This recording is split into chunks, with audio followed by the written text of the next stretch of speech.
I took it two ways, right? The first is like, don't bear the responsibility. You did this, but you guys played a part, but God is who led this, and it's like for His good. But I also took it in another way, saying like, my success is not attributed to you. God is the reason why I was able to come out of that and get to where I am.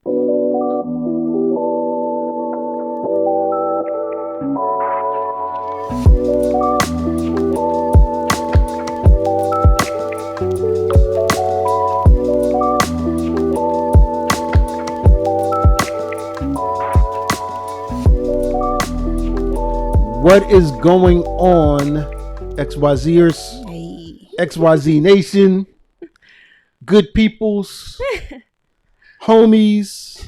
All right. All right. How many names they got? I don't know. I'm trying to think of some other. I can't think of anything else. We need to gang get clever ones. I remember gang, that gang. from like the first thing God. you did. But no, we're back before you. Generational Scriptures is in the proverbial building. We are continuing our walk through Genesis 37 to 50, the life and times of Joseph. We had to come up like an epic name, like the life and times of Joseph, or Joseph's travails, or Joseph, the slave who became king. I don't know. But King is crazy. it is a little crazy. But something big, something epic, something Steven Spielberg. Yeah, well, we'll work on that. But anyway, we'll work on it. I am the latchkeyed one himself, Chris, representing Gen X in the building. It's good to be here. It's good to be here. Next to me, we have the resident millennial. Yeah, and I'm Maya. Yes, she is. I like that. That was a little energetic. I'm like, go, yeah. I need them to cut this out. Cut it out. Oh, man. But yes, Miss Moyo is next to us. And next to Miss Moyo is the microwaver. Whoop, whoop. Dun, dun, dun. I'm going to have something where I can do sound effects. You should. Yeah, do that. Get your hype from technology. Let the technology do the work. Let the technology do the work. Yeah. Oh, man. So we were left last time with a bit of a cliffhanger. Yeah. Right? So, all right. This is one of my favorite parts because you get to hear the summary, the Moyo version of a chapter. So if you don't mind giving us a quick summary of the last chapter. All right. I want to be like, all right, so boom. You know how the people be saying? But that's not me. That's not me. That's not me. All right. So last time we had Joseph and his brothers, and the servant filled the people's sacks with all the stuff that Joseph instructed from chapter 43. Yep. And of course they put the silver cup in there to frame / test to test the brothers again, and it's in Benjamin's bag, and of course Benjamin didn't do it. We all know this. They all have money in their bag, so we kind of were like, what, maybe they'll think he didn't do it and won't like throw him under the bus. Plus at this point these brothers cannot lose Benjamin. It's not even an option. No, it's not an option. Yeah, so Joseph has the servant go get them. They come back and they're like, listen, we didn't do it, but we are getting called out for our past sins. Yes. And they are like, listen, we will be your servants. It's fine. Like, just take all of us because we're not going back to our dad. We can't. We can't. He will die, literally. He will literally die. And then Judah, he was the one who made the promise that he would bring his brother back safely. Yep. So he has a little one-on-one with his brother Joseph, not knowing it's Joseph yet. Mm-hmm. And he's telling him the whole tea, like, this is what happened. This is what you told us. And then we went home and we told our daddy the same thing. And our daddy said no. But then we were like, but we have to or we will die. And so he let us take our brother. And now you're trying to take our brother from us, which is, nah, it's not an option. Do you want my dad to die? You keep asking, how is my father? Do you want my father to die? Mm-hmm. And they just left it here. And I'm like, dang, you gonna answer or not? Right. So now we're about to go to 45 where we're going to get Joseph's answer. We're going to get the response. Mm-hmm. Yeah. awesome summary as always. That felt a little New Yorky. You got to, It definitely did. The tea and the bars that were in there with the cadence. Yeah. All right. So boom. All right. So boom. Cool. Right. So now we can ready to get into Genesis chapter 45, and we did not say the name, right? And the name of this episode is Hi, my name is Joseph. Yeah, I like that. Yeah. Let's see who gets the reference. You think anybody's going to get the reference? I hope. I tried to do it like you did, without saying. Comment below if you know what we're talking about. Hi, my name is... Okay. Anyway, so we're going to start off reading Genesis 45 verses 1 through 3. Yes. And Jasmine, would you read that for us? Oh, of course. Okay. So Genesis chapter 45 verses 1 through 3. Then Joseph could not control himself before all those who stood by him. He cried, "Make everyone go out from me." So no one stayed with him when Joseph made himself known to his brothers. And he wept aloud, so that the Egyptians heard it, and the household of Pharaoh heard it.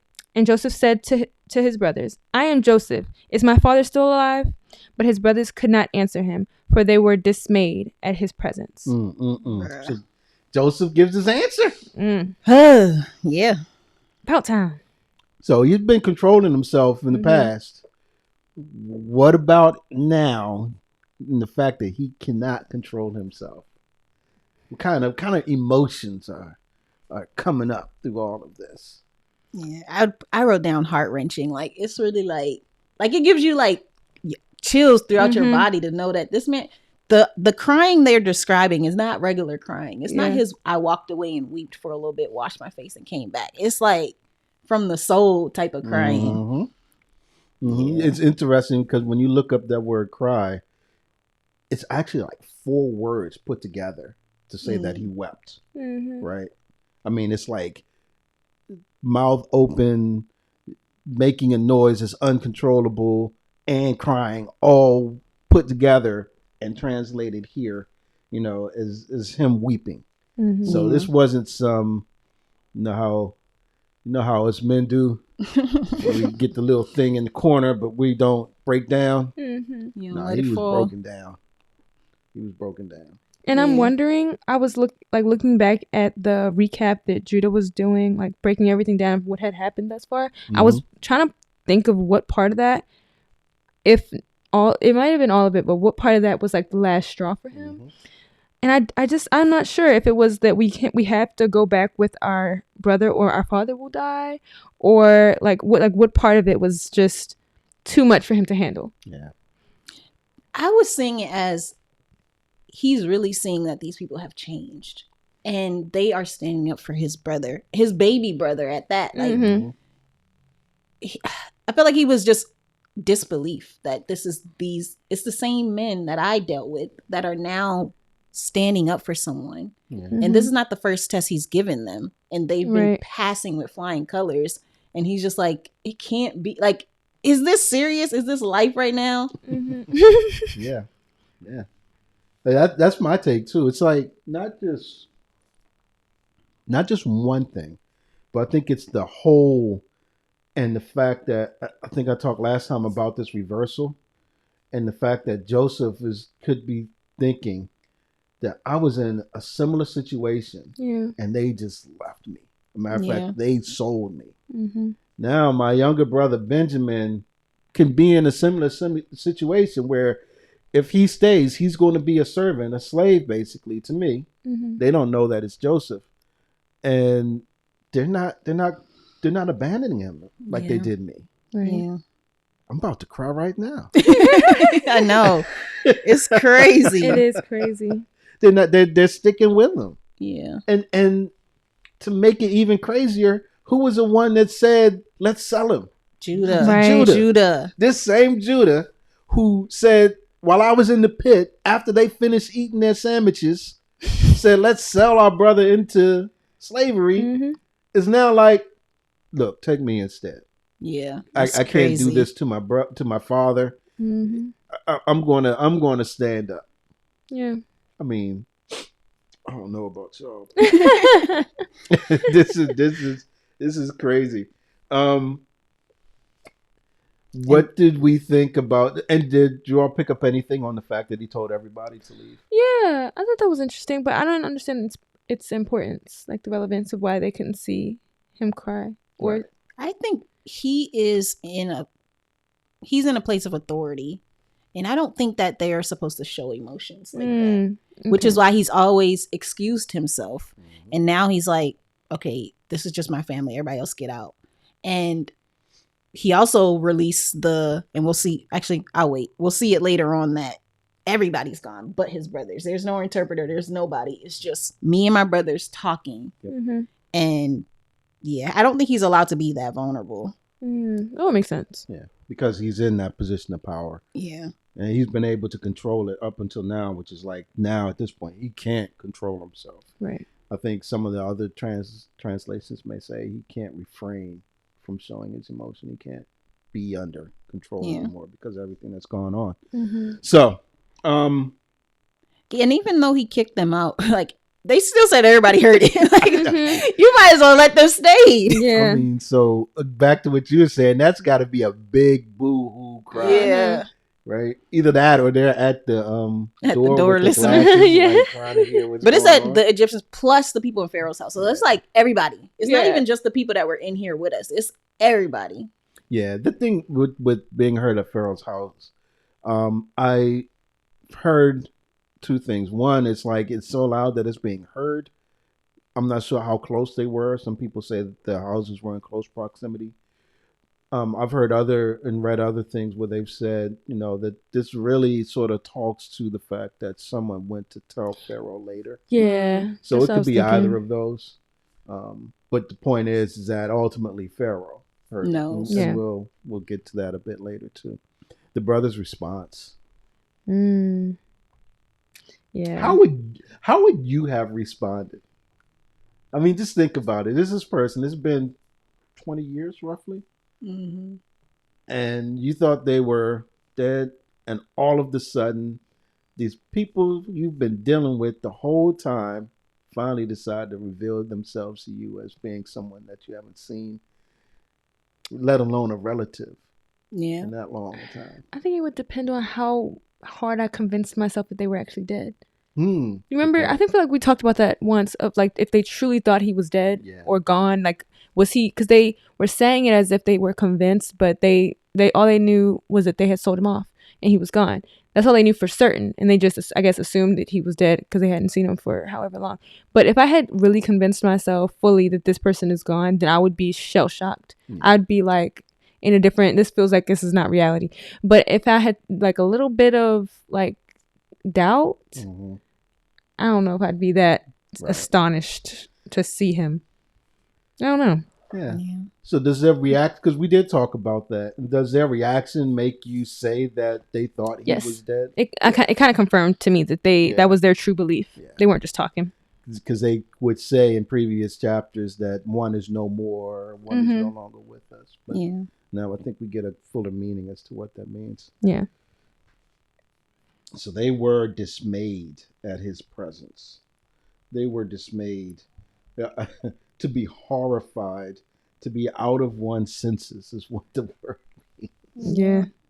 I'm sure they were. Can't even talk. It's like, oh man. So that is verses 1-3 of chapter 45. Next up, we'll read 45 verses 4-8. And I'll read through those. Genesis 45, 4-8, and it reads as follows.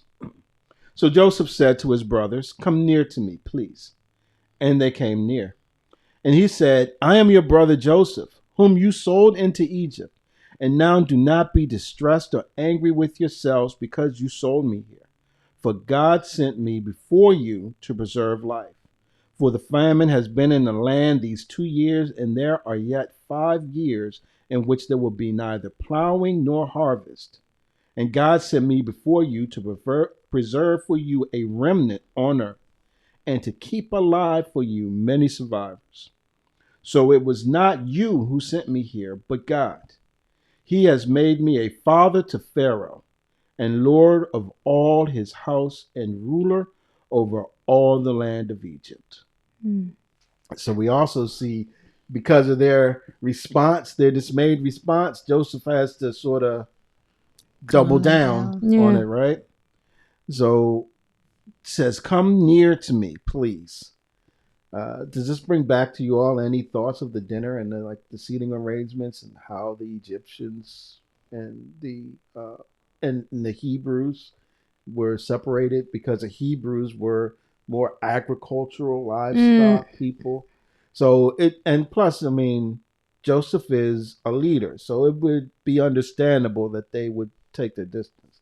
What I'm trying to reconcile is in the last chapter, though, Judah, it makes it sound like Judah was like, come here, let me holler at you for a minute. And they got in close proximity. Mm-hmm. So it's like, okay, how did all of that work out if Judah was talking to him by himself? And now he's saying, come here. But I sort of get it because of the culture and, just the difference between a leader in Egypt and those people who would be considered, and they call themselves servants and such. Mm-hmm. So he says, come here. And what does Joseph do? He's basically telling them, like, I'm the person you guys sold, but don't worry about it. Yeah. Like, I think to also confirm, like, it's me. I know who you guys are. Yeah. Do you remember me? Like, yeah. Yeah. I agree. Because it's one thing, right, for somebody to say they did something or they're a certain person, but it's another thing to give a group of people that you're trying to convince that is you authentically information that only they would know. Yeah. Mm-hmm. Yeah. Right. Because we said they never confessed about this. This right. is the one thing they aren't blabbing about. Yeah. So they didn't. They haven't told anyone. We even talked about it. We don't even think they told their father. Mm-hmm. So this is something that they know and that Joseph can pull up to say, you sold me into slavery. We also didn't know if they told Reuben, right? Didn't we mention we weren't sure if Reuben knew he was sold because he came back and he was just gone? Yeah, it could be. It could be. We're not. It's wild because this gets back to the one voice that the 11 brothers have versus when individuals speak out. Mm-hmm. So it could be that they didn't tell Reuben. Yeah. I don't know. We're not told that, but I think that's probably because they're meant to be seen as a unit until certain people speak out to sort of show us who they are. Yeah. And I don't imagine Benjamin knew either. No. It's just a lot of people that, not a lot, but there's people who may not have known in this group what was going on. Yeah. But the people who knew are like, oh, you're saying what actually happened, so you have to know what's going on. You're the real Joseph. And I just thought of this. Can you imagine what's going on in their heads now as well? Because they're thinking like all of these little signs that maybe that's how we could set us in order of birth at dinner, right? Maybe that's why he keeps asking about our dad. Right. How he knew we had a brother. Like, all of those little things that sort of piece themselves together right here. And then the big thing in here is the role that God plays in all of this. Yes, I love that. What do y'all think about the Joseph's response saying that God did this? I took it two ways, right? The first is like, don't bear the responsibility. You did this, but you guys played a part, but God is who led this, and it's like for His good. But I also took it in another way, saying like, my success is not attributed to you. God is the reason why I was able to come out of that and get to where I am. But I was trying to put myself in the mind of where He is mentally and emotionally, and I would assume that He's not trying to be smart or be funny or, be smart with His brothers. It would be more so, it led me to believe that He was trying to more so just help them to understand the role that God plays in His life and in this whole story altogether. Because even in the beginning, I know, like, I'm trying to remember when He was having his dreams. Did He make mention of God? Not in the beginning. No. So I think this also speaks to His evolution, even though I feel like Joseph knew God. He didn't like profess God, I think, with his brothers. So I don't know. I just took this as kind of a character development moment as well. But overall, speaking on God and how he put him here was just moving to me. Like out of all of this, it was all sad and all like had me in my feels. But that I was like, man, I could really see this in real life. How like you go through something and it's like really God, all of the people who played a role in my life, contributed to my success or my downfall or whatever. But God is really who brought me out and put me in this situation with you guys. I don't know. Good stuff. Yeah. I think there are, let me try and pull this from memory, like some major questions that people want to have answered, right? Where did I come from? My origin. What happens to me when I die? My destiny. How do I know right from wrong? My morality. And there's one that I'm drawing a blank on now. But then another one on top of that is purpose.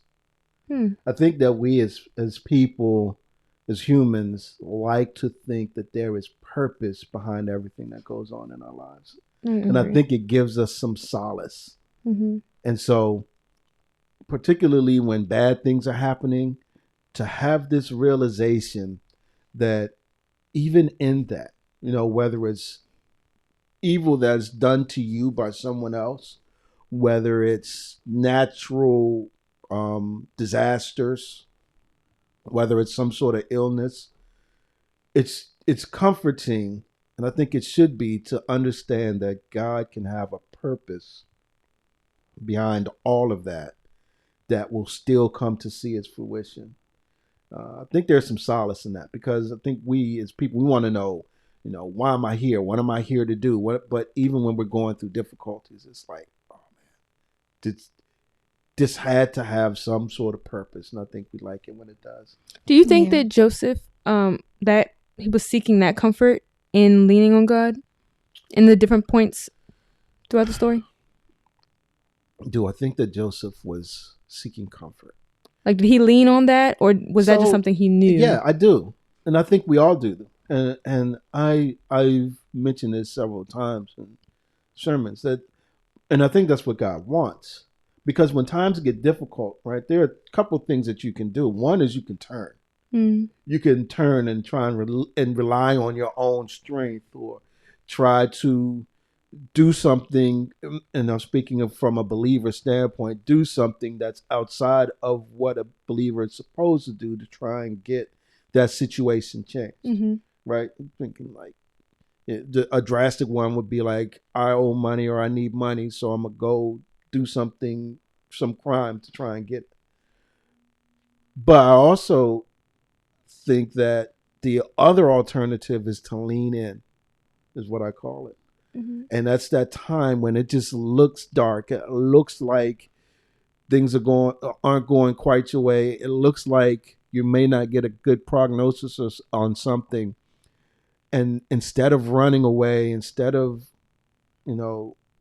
calling it quits, instead of leaning completely on the doctors, you lean in to who God is. And I think that's what he wants.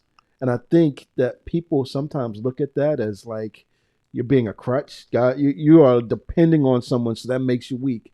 And I'm the complete opposite. People will call God a crutch. And I'm like, yeah, I need help sometimes.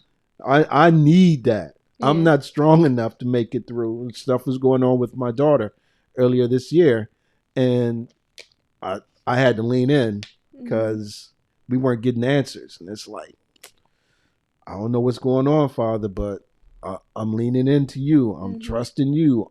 I'm holding on to your hand. I'm standing on your promises. I'm relying on your character. I'm believing in who you are. I'm believing that you love me. I'm believing that you care for me. I'm believing that you have all of this under your control. I'm leaning in. So I think that some of that may have been Joseph leaning in. I'm in bad spots, so I need to lean into this God who is the God of my father, Jacob, who's the God of his father, Isaac, who's the God of his father, Abraham. So definitely felt like a full circle moment, because I felt like I felt like Joseph was just comfortable in who God was, because he never seemed to really question God's intentions, his purpose, what he was doing in his life. The only time that I started thinking about how Joseph felt about God, if that makes sense, the only time I questioned it was when he was I think he was in prison, and the cupbearer didn't remember him. And I think, what did he say when he told him to go remind Pharaoh, like when he got out, or tell him about him? I was like, if we trust God, why are we intervening, Joseph? Or like trying to do something to help yourself if you believe that God will help you. Then I started thinking about how, like, is he leaning on God, trusting God? Is he like, God's gonna back me? Like, is God leading you, or is God behind you, pushing you? If that makes sense. Where does God fall, and how does Joseph feel about him based on the things that were going on? That's what I was trying to figure out. But when we got back here, I also was thinking, like, does God just bring Joseph comfort in what he knows? Like, all the things that are revealed to Joseph, does he lean on God to say, like, okay, I know this, but it's because of you, God, and I'm comfortable in that because I trust you? Like, what role is he playing for Joseph? I've been trying to debunk that. Yeah. Because it's clearly very important to him to know that his brothers have changed. And I feel like they now have a fear of God. Oh, yeah. And I'm wondering if that was always the intention. The plan, right? Yeah. Yeah. Yeah. I don't know. Hopefully it reveals later. I mean, it's cool. I want to unpack that a little bit. We can. Any thoughts? I mean, my thought is that throughout these chapters that we've gone through, it's been said that God is with Joseph, right? And I don't know if that was a message for us or if that was a message that Joseph was getting, and then it's just being relayed to us. But I feel like just the way it was written, that Joseph knew that God is with him every step of the way. Okay. And that's why whenever he has the opportunity, it seemed like he was bringing up God. Yeah. Once he was out of his brothers, like once he was in this different place, like he didn't really mention God when he first was talking about his dreams, and we were saying how naive he was and all of those things. But I think the environment he was in didn't necessarily call for that. It's like when you hang out with your church friends, y'all don't necessarily talk about church. Y'all just talk about life. Right. So with his family, you're all not Christians. What are they? They're just Hebrews. Yeah. So they all believe in this God. So it may not be in their natural conversation to be talking about God unless something special is happening. But now he's in this environment where, okay, I need to now rely on God, and God is with me because I can see that in my works, or not my works, but I can see that in the work that I'm doing. You could see it in that everything that I'm touching is basically being made prosperous. Yeah. So he knows that, and other people are seeing it in him, because we talk about how people could see something in Joseph. And then he brings it up to people. Like, God is going to give me the vision or give me the interpretation to your dream. God is going to do this. Like, now we hear him saying, this is where my strength comes from. This is where my wisdom comes from. This is where the knowledge that I have comes from. Right. And then again, now he's with his brothers and he's like, listen, it wasn't even y'all, it was God, because it's been God. Yeah. Yeah. So that's how I see it. I think he's always known that God is his source of everything, like life. And God has been with him throughout this entire journey. It's just that we're seeing him talk about it more. Okay. Yeah, I agree. I say it also could be both. Like, does it have to be one or the other answer? I don't think so. I kind of, and this stemmed from a really trivial kind of conversation about a tattoo, but I was tattoos aren't trivial. Right? I tend to agree. But we were talking about whether God leads you or God brings you. Yeah. And it's funny because I got a tattoo on my back and it says God will lead me through all things, and I was studying every word of that to make sure it was ready to go on my body. And I was talking to someone at church and I said, I like brings. God brings me through all things. I like that better. She was like, well, there's meaning in this, because that is God in front, is God behind you. What role does God play in your life? I was like, whoa, hold on now. Let me really think about this, because she said God bringing you means you're not coming willfully and he's holding your hand, you're behind him. he's pulling you through. Like it's not something that's you're just doing with faith. You know, like you have your eyes closed and you're just walking because you know God is there and God's gonna lead you. You just have that faith. That's not what that's saying. She's like, you have to trust that God's gonna lead you. God is your light. He's shining the path. Like you're walking on a path that he's illuminated for you, kind of thing. And I was thinking about that in terms of Joseph, like he's gone from this naive kid to so like he's so wise now. And I just wondered, did he always trust that God was leading him? Or did God just bring him through and he was just fortunate, you know, because he was a part of God's grand plan. Like where does he fall in all of this? But because he's done so much good and God's allowed him to do all these great things and then he's brought his brothers back to him. Like I'm just like, okay, God, you working in here. But even if we go back to when Potiphar's wife came after him, you could tell that he was being led by God, right? He said, this will be a sin against God. Like, I get that it's a sin against Potiphar, yes, but it's mostly a sin against God who has been basically bringing me through everything. So that's why I feel like I don't think it's a one or the other. It could be both. Like, sometimes you're like, listen, I'm going to do what you want me to do, but I don't want to. And sometimes you're like, God, I know that this is you, so I'm going to follow. Okay. Like, I don't think we have to necessarily choose. Okay.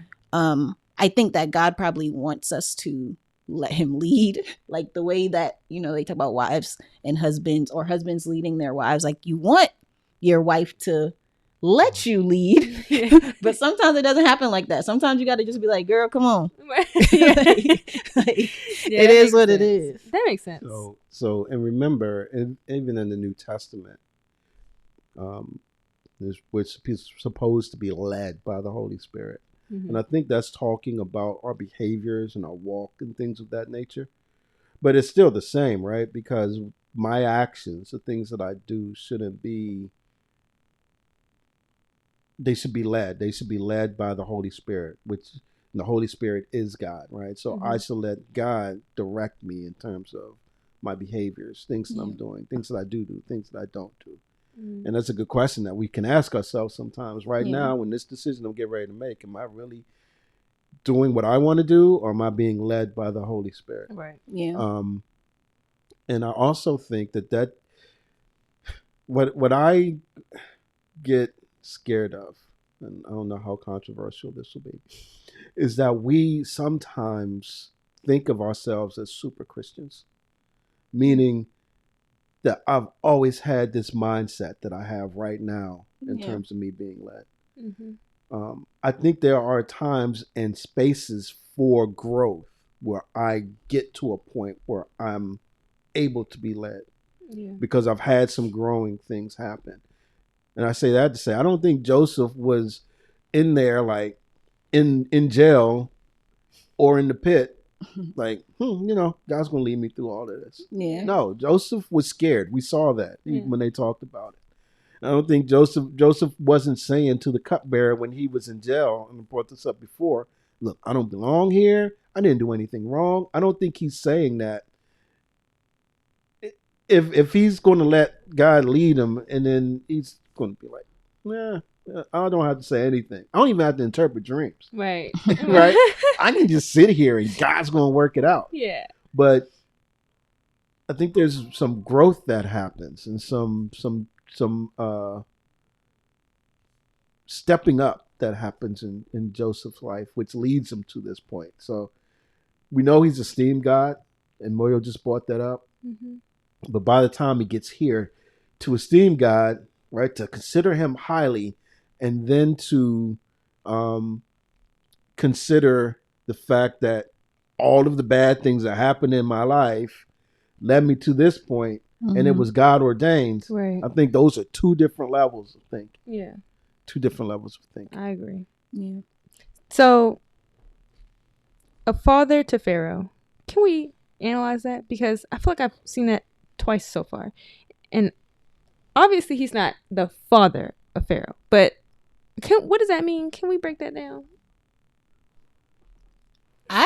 So when I read it, the commentary I read basically said that it's basically like saying you have his ear and you can tell him what to do, kind of. Okay. I'm in a position where if I say something to Pharaoh, he will listen.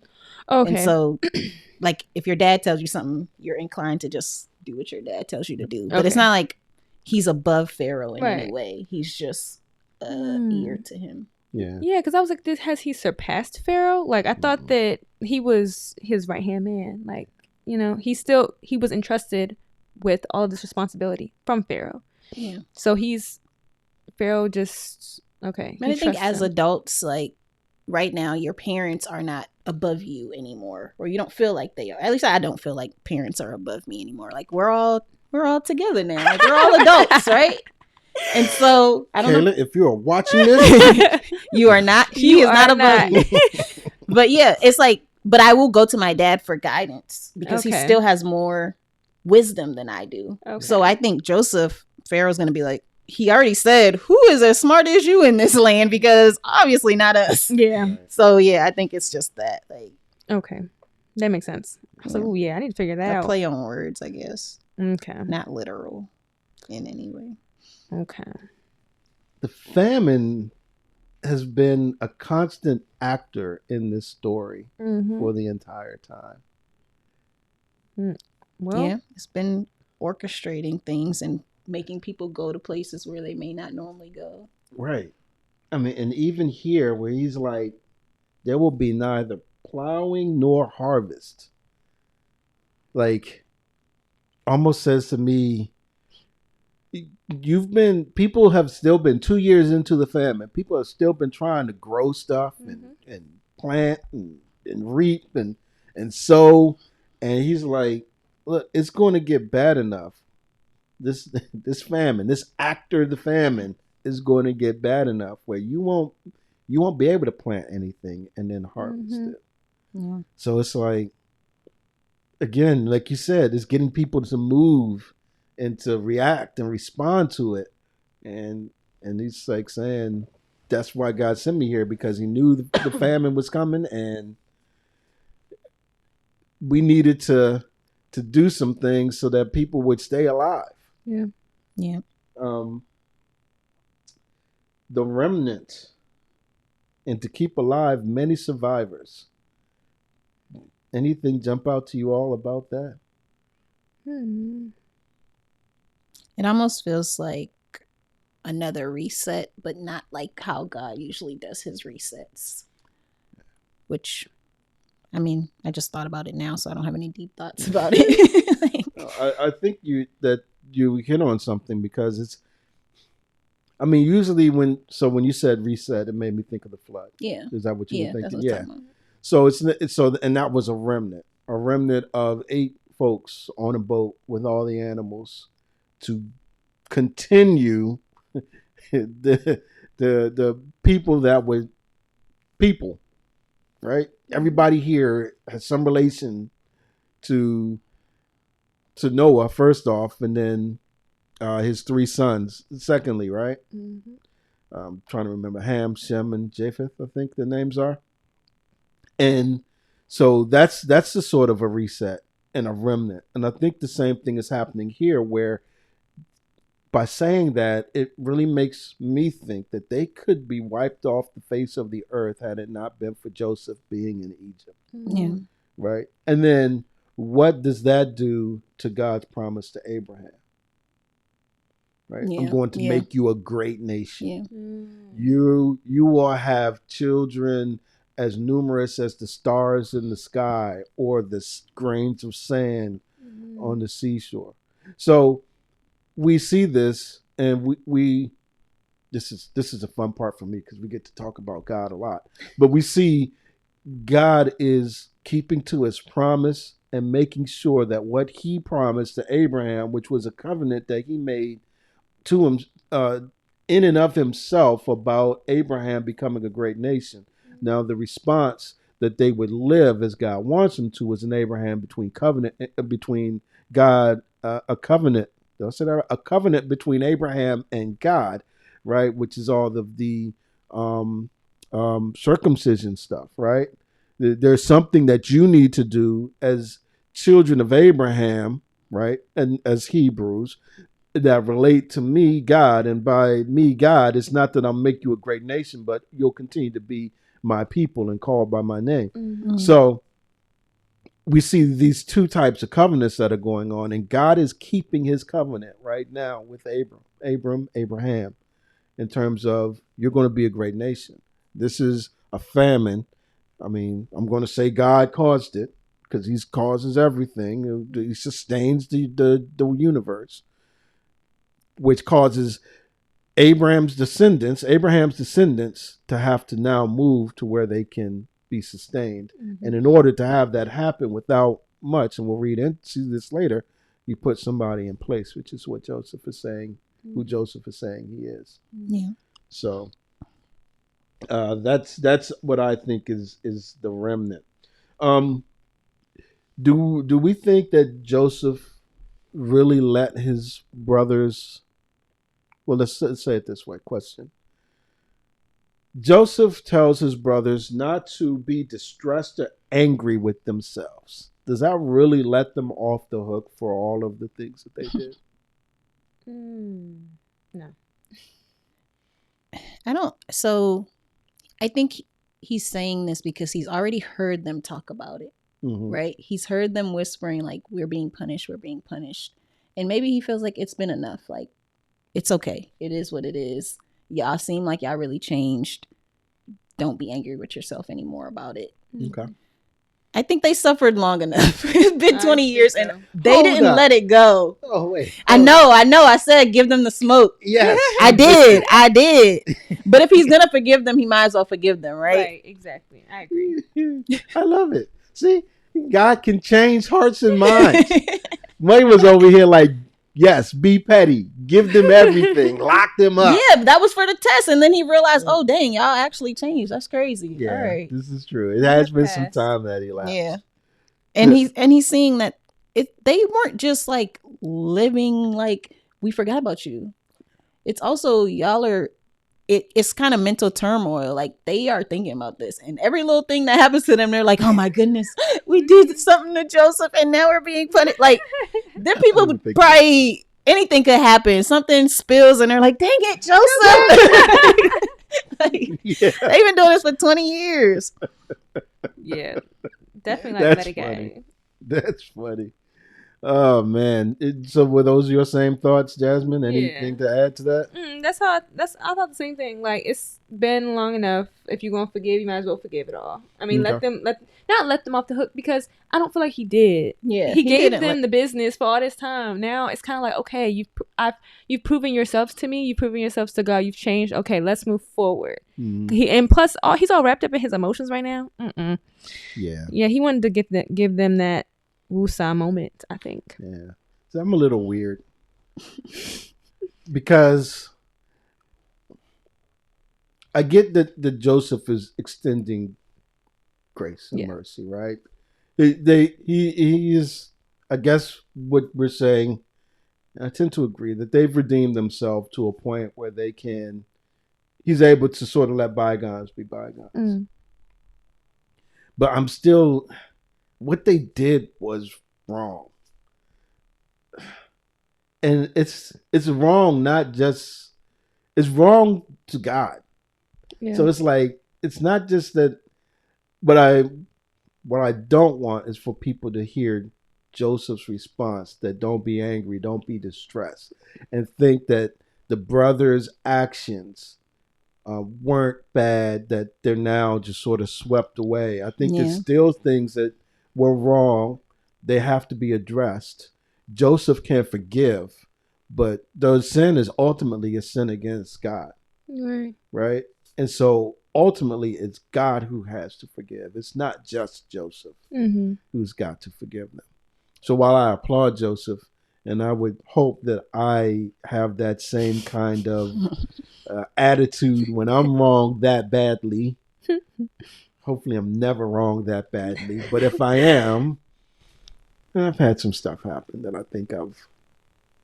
right? What's the prayer? Our Father which art in heaven, hallowed be thy name. Thy kingdom come, thy will be done on earth as it is in heaven. Give us this day our daily bread, and forgive us our debts as we forgive those who are indebted to us. Forgive us our trespasses, or those who trespass against us, right? Mm-hmm. So I hope that I could follow that to this extent, because this has been deep. And I think we see that, as we talked about, from Joseph's response and his emotions. Yeah. Those was deep. This is good, because I like that now we're seeing, and we've been intimating it all the time, the involvement of God in all of these activities. But here it is, captured by the narrator, by Moses himself. No, words from Joseph that the narrator wrote, the author wrote, and Moses, that say, yeah, this is, God's been working in this all the time. So we've been saying it, we've been realizing it, we've been understanding it. God is with him. God is causing Potiphar to see, God is with him in the jail where he gets elevated. God's given him the ability to interpret dreams. But now you're actually seeing it said, and it really cements it. Yeah. This is like the first time I think it cements it. All right. So Genesis 45, verses 9 through 11. Yep. Ms. Moya, would you mind reading? Yep. Genesis 45, 9 through 11. Hurry and go up to my father and say to him, thus says your son Joseph, God has made me Lord of all Egypt. Come down to me. Do not tarry. You shall dwell in the land of Goshen, and you shall be near me, you and your children and your children's children, and your flocks, your herds, and all that you have. There I will provide for you, for there are yet 5 years of famine to come, so that you and your household and all that you have do not come to poverty. So Joseph is Josephing again, making up plans. I mean, that's his superpower, right? Are we convinced that that's his superpower? I would his say ability to think and to plan and to have forethought. Yeah. What about Joseph saying all of these things that are going to happen in Egypt without even talking to Pharaoh?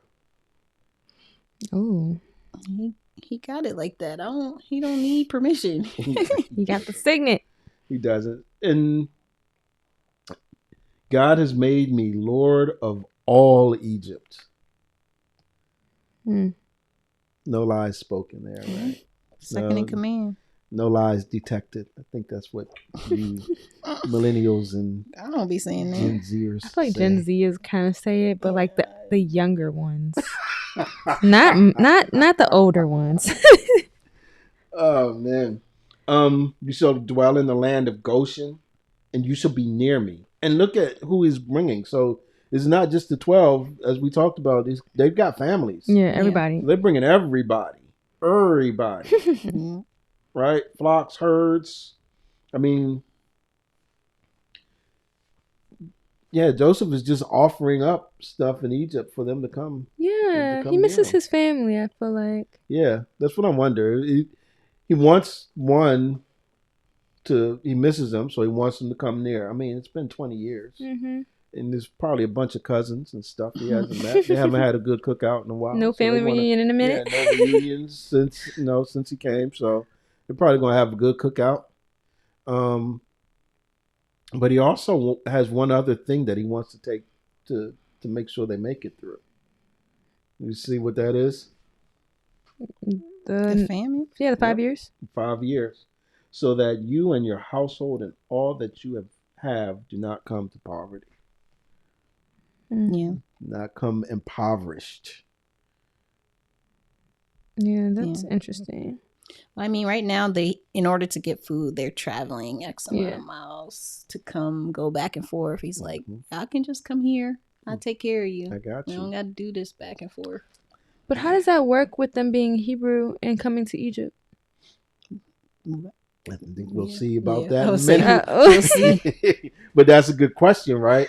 Because if you think back to the seating arrangements, Egyptians weren't going to sit with Hebrews because of their agricultural life, particularly the livestock piece of it. Yeah. Right? So now there's got to be something set up, which would, such that they can be in these places in Egypt altogether, which is why I think he calls out Goshen, right? The land of Goshen. But again, back to Joseph not conferring with Pharaoh about it at this point, right? We don't hear that. It's wild because he's making decisions and talking about things that will happen. And I agree, he's got it like that. But I'm definitely a Gen Xer because I'm weird with chain of command type stuff. Mm-hmm. Right? It's like somebody once told me that. So I had this gentleman that I didn't work directly for him, but he was a leader he actually set up this facility that I was working at. And so everybody knew him. His name is Jim Hughes. And I asked him, because I don't know if I mentioned this before, I'm always about leaders. Like, are they born? Are they made? Chris, are you a leader? Are you not? Where are you leading?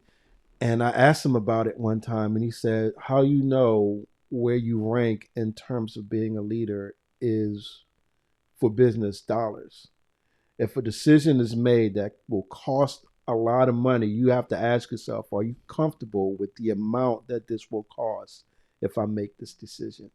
Mm-hmm. And if you aren't comfortable with it, then maybe you should take it to the next level. Mm-hmm. So I'm always doing that math in my head, particularly when I'm at work. Like, are there decisions that need to be made? How much is this? I've got to suss that out. And then it is, okay, cool, I'll make the decision because, But once it gets to a certain level, I'm like, nah, I need to talk to somebody else. Mm-hmm. I mean, I do it in church too.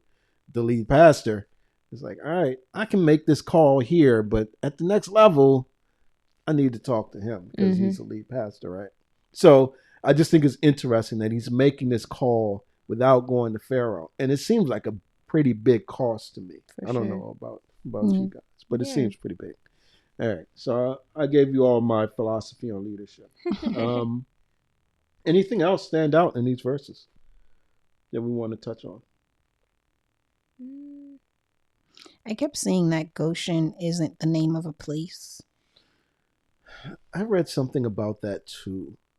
That Goshen has not been found in Egypt. There are some other places that are called Goshen. I can't remember where some people think the name is of the place that they went. So yeah, that's a mystery that I haven't been able to uncover yet as to exactly. I'm pretty sure that Goshen was in Egypt because it's even called out. I mean, the Exodus, if we say the Exodus happened, Goshen is called out in the Exodus. Goshen is called out as this place where just the Hebrews lived. Matter of fact, some of the judgments, I'll call them that came down on Egypt. I think one was darkness. It was dark in Egypt proper, but it wasn't dark in Goshen, right? So I think it's a definite place. It just wasn't called that by Egyptians, and so maybe that's why they don't have a record of it in Egypt. Interesting. Yeah, but I saw that too, and I thought, again, interesting. Yeah. Next up, verses 12 through 15, of Genesis. Jasmine, do you mind reading through those? Sure. Okay. Genesis 45, 12 through 15. And now your eyes see, and the eyes of my brother Benjamin see, that it is my mouth that speaks to you. You must tell my father all of my honor in Egypt, and all of that you have seen. Hurry and bring my father down here. Then he fell upon his brother Benjamin's neck and wept. And Benjamin wept upon his neck. And he kissed all of his brothers and wept upon them. After that, his brothers talked with him. Yeah. The casual talking was just like, yeah. What, at the end? What are we talking about here? Yeah. At the end? Yeah, I was just like, what? What you mean? I was just like, all this emotion, and then it's like, and then they started talking. Like, what? I mean, okay. It's a lot for them to talk about. I get that. Yeah. It's a lot to catch up on. So you just mean from an emotional standpoint. It's all elevated, then all of a sudden it just calms way down to talking. It's like, we cried, and then we just, sat down and talked. Yeah, that's wild. I wonder how much time had elapsed. It had to be hours upon hours. Yeah. Yeah, because you don't go through all of this in just 5 minutes. Right. Yeah. I mean, we'll spend an hour talking about this chapter probably. um, so Joseph has to call out that it's really me. It's really Joseph. Mm-hmm. Yeah. And he calls them to do something. Yeah. He not to do something, but to notice something. To see. Mm-hmm. And we've been talking about this theme of seeing that's an underlying current. And it's like, you see me. You see me now. Right? So I thought that was interesting. And then what else does he do? The interpreter's no longer there, so what other proof does he offer? Yeah, that he's the one talking. Yeah. Speaking their language. Speaking in the language of his brothers. Yeah. Again. I mean, these are the links that he's going through to make sure that they believe. Right? Makes me think of Jesus. I think it's after he spoke to Thomas, who we often call Doubting Thomas. And Thomas before, and this might be good. Let me know what y'all think. But before, Thomas didn't see the risen Jesus, and everybody was telling Thomas, "Yeah, we saw Jesus. We saw the Christ. He's alive. He's not dead, right?" And Thomas was like, "Meh." Unless I see the hole in his sides and the piercing in his hands, and I may be paraphrasing a bit here, I'm not going to believe. Yeah. And then they're sitting up there in the room, probably eating or something, and Jesus is a bad man. He just sort of appears. I always picture him just like phasing through the doors or something and walking in. That's just me and my imagination. But he appears before them. And now that's when Thomas does, and I think that's in John when he does it, when he falls and says, "My Lord and my God," right? To Jesus. And he says, "You do well," something to the effect that you believe because you've seen. Blessed are those who believe and do not see. Yeah. Right? So I'm wondering if this theme of seeing, and now we get to the point where Joseph is saying, believe me, basically. Believe it's me. It's really me because you see me talking. And the third thing is because you see the honor that has been given to me. Right? If there's a parallel there, if there's a tie there to show that Joseph is a type of Jesus who is to come. But I think the big seeing is really big because most people believe things as they see it. Yeah. What about the embrace? It's always baby Benjamin first. Yeah. That's his main man. That's the one. But I mean, it seemed like an appropriate response. It is. Yeah. And what stuck out to me about the embrace is that this had been several months, I'm guessing, where Joseph has seen them, but he hasn't been able to touch. Oh, yeah. Right? Or to really interact with them as family. And this is the first instance that he has to do that. So, and I always like the language that he fell on his neck. It was just like they embraced each other and just wept together. Yeah. And it's just like, man, for me, another tear-jerking moment. Because they have that closeness, that intimacy, that family relationship, right? Where they can, we see it at the seating. Now we see why the seating was brought up, I think, is because he wasn't allowed to be that close to them, particularly in the presence of other Egyptians, which also may be why he kicked them out, because, he would be violating may be too strong a word, but going against some of the Egyptian culture, right, that we see from the seating arrangement.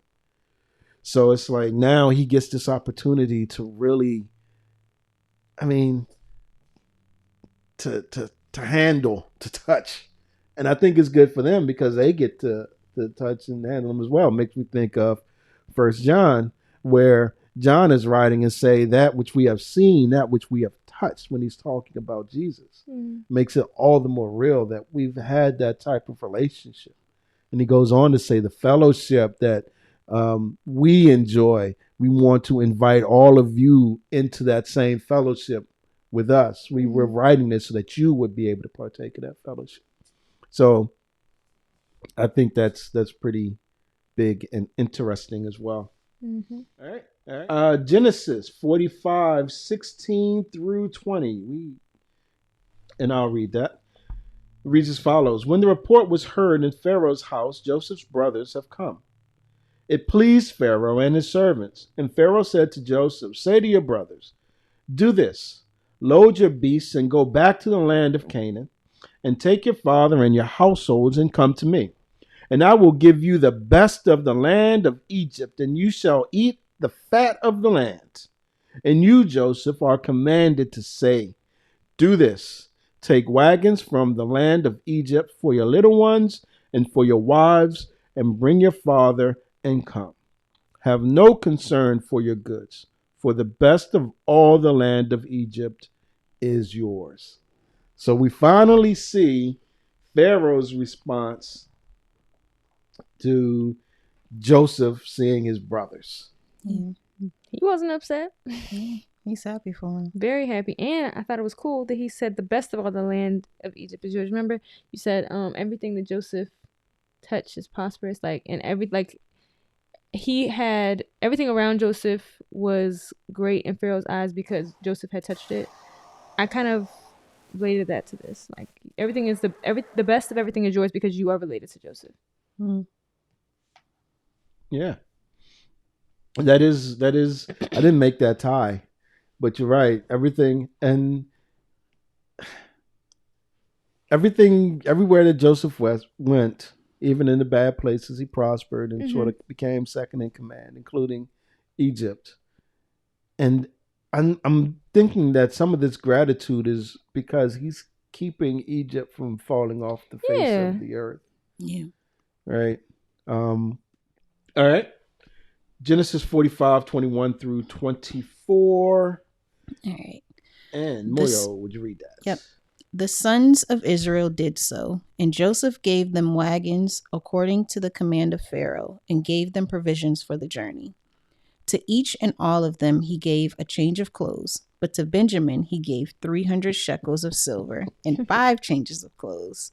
To his father he sent as follows: 10 donkeys loaded with the good things of Egypt, and 10 female donkeys loaded with grain, bread, and provisions for his father on the journey. Then he sent his brothers away, and as they departed, he said to them, do not quarrel on the way. Hurry up.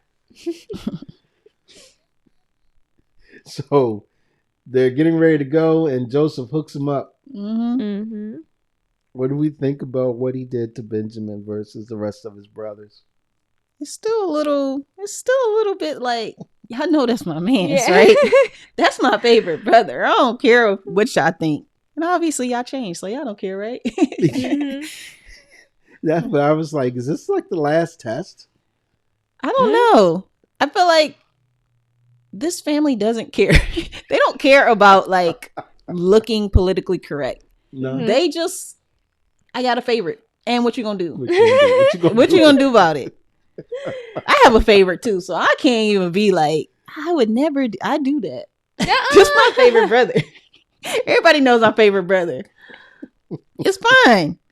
I try not to treat him like Joseph does with Benjamin, because that's a little excessive. But he does have a special place in my heart. Yeah. Okay. I mean, I only got one. So yeah, I got a favorite brother too. I feel like, at this point, because Jacob was not shy about the fact that Joseph was his favorite. Yeah. So they just do it out in the open. So I'm not surprised. Like, that's not shocking to me. Oh. He's like, yes, he's my favorite. Yes, he's the youngest too. Yeah. He's really to Joseph. It's like, that's really my only brother. Like, Yeah. y'all are extras. Right. Y'all ain't even supposed to be here. Y'all ain't supposed to be here. Oh, not that you're not supposed to be here. And they the youngest. If y'all weren't crazy. tricked, y'all wouldn't be here. If my daddy weren't tricked, y'all wouldn't be here right now. Like, oh my goodness. We the favorites for a reason, just for y'all to know. But 300 shekels of silver and 5 and changes of clothes. Why not? That's my baby brother. Mm-hmm. That's my blood. They must have changed, because I'd have been like, you can hit me up with like 10 shekels of silver. Nah. He said, don't fight on the way. Don't quarrel. Don't argue about nothing. Don't argue. Don't get the word is like stirred up. Don't get stirred up on the way. Don't fall back into your don't be jealous and start doing too much. Yeah. I do think that it just means that Joseph is like, it's over. Yeah, finally. It's finally over. At least at this point. Because, the one of the, like we said before, right? The famine is a major actor. Yeah. The famine and the effects of the famine on the family, right? That's going to be dealt with, right? We're good there. So the major test is over. The major redemption has been achieved, as we said in the last episode. So I can do what I want to do now, which is spoil my brother. Yep, and his daddy, his brother, and his daddy. That's all he care about. Not worry about the rest of y'all. Do with 5 changes of clothes. Change his clothes on the way. What you mean? I get it. This is sturdy. I don't need that no more. Could you imagine how sick the other brothers must be? Oh my god. No, y'all wash y'all clothes.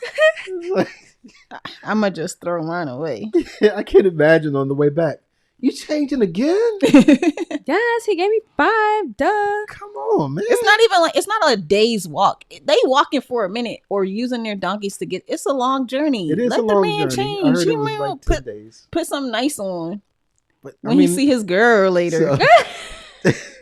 He is. First of all, we haven't gotten to the next chapter, but Benji had a lot of kids. Like, what is happening here? Benji. That's what we're gonna call him from now on. Benji. But yeah, I mean, we'll get to that. They grown. Yeah. So sends them back, and now they got to go back and talk to Dad. Yeah. What was that for? Because I just love it. It's like the happy ending. Okay. All right, Genesis 45, 25 to 28. So they went up out of Egypt and came to the land of Canaan to their father Jacob. And they told him, Joseph is still alive, and he is ruler over all of the land of Egypt. And his heart became numb, for he did not believe them.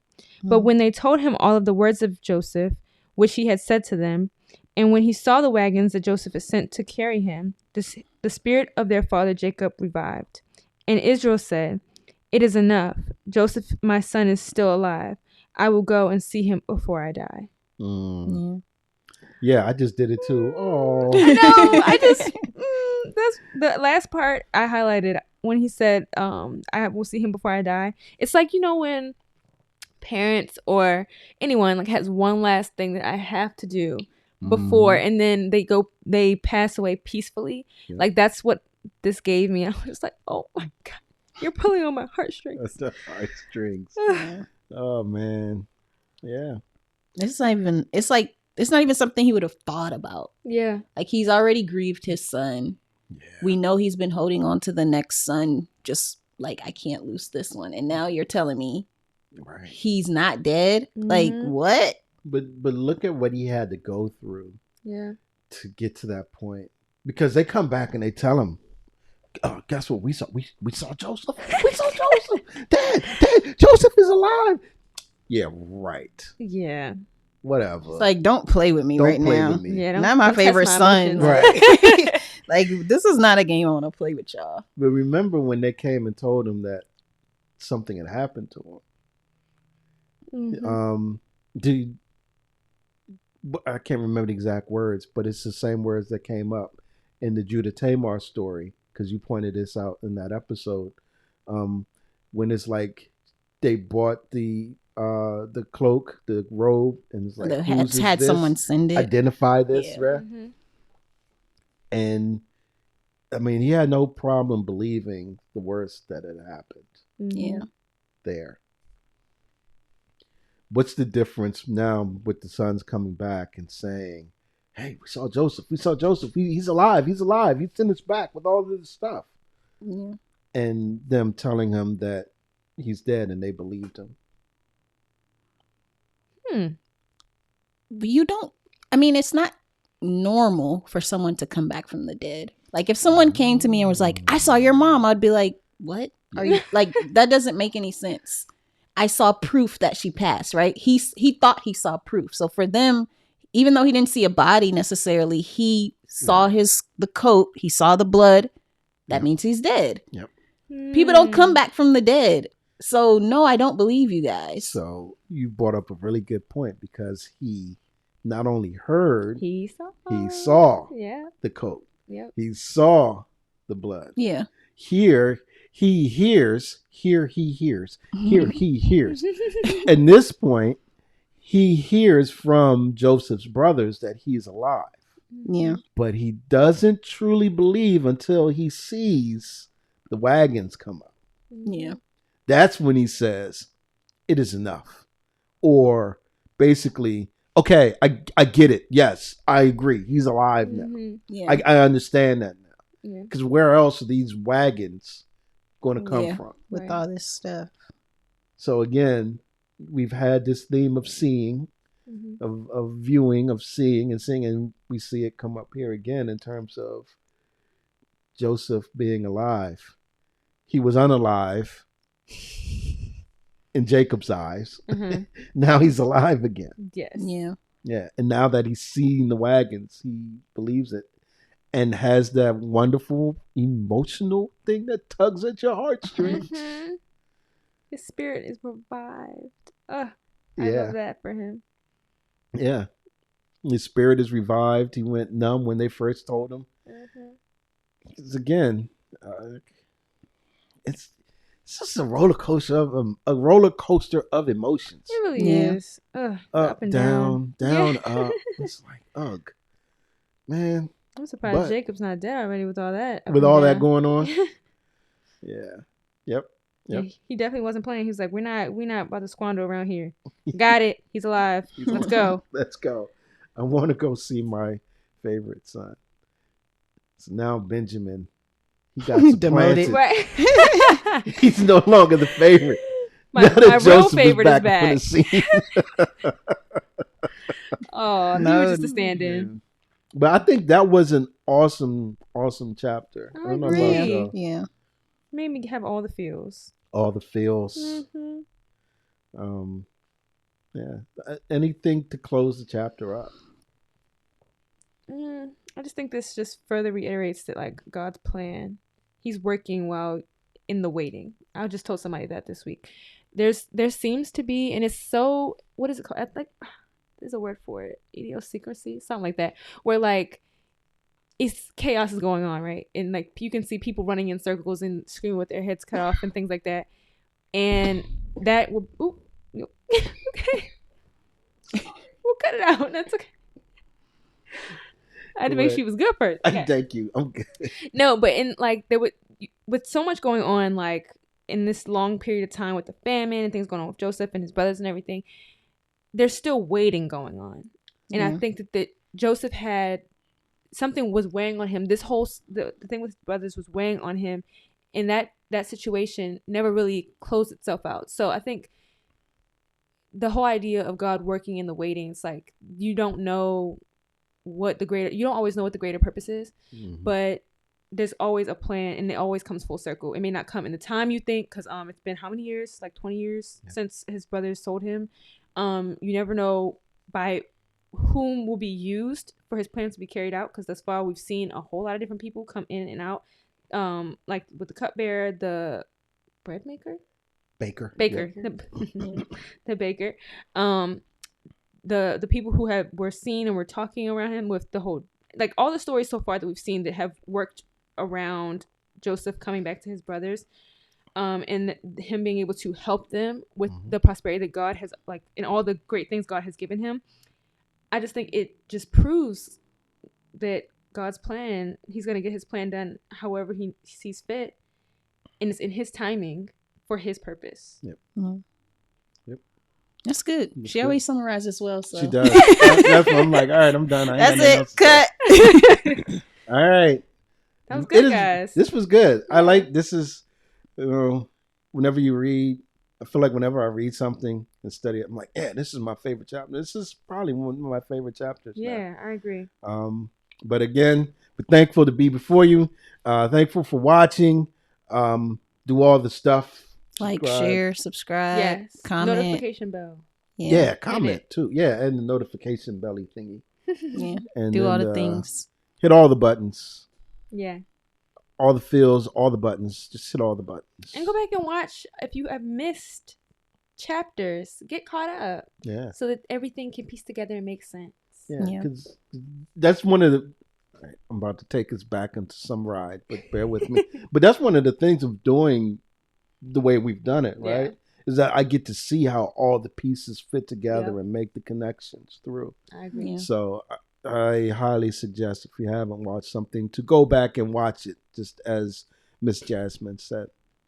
All right, folks, I think that is it. Another one in the bag. Yes. Catch you all later, XYZers. See y'all. Deuces. Bye.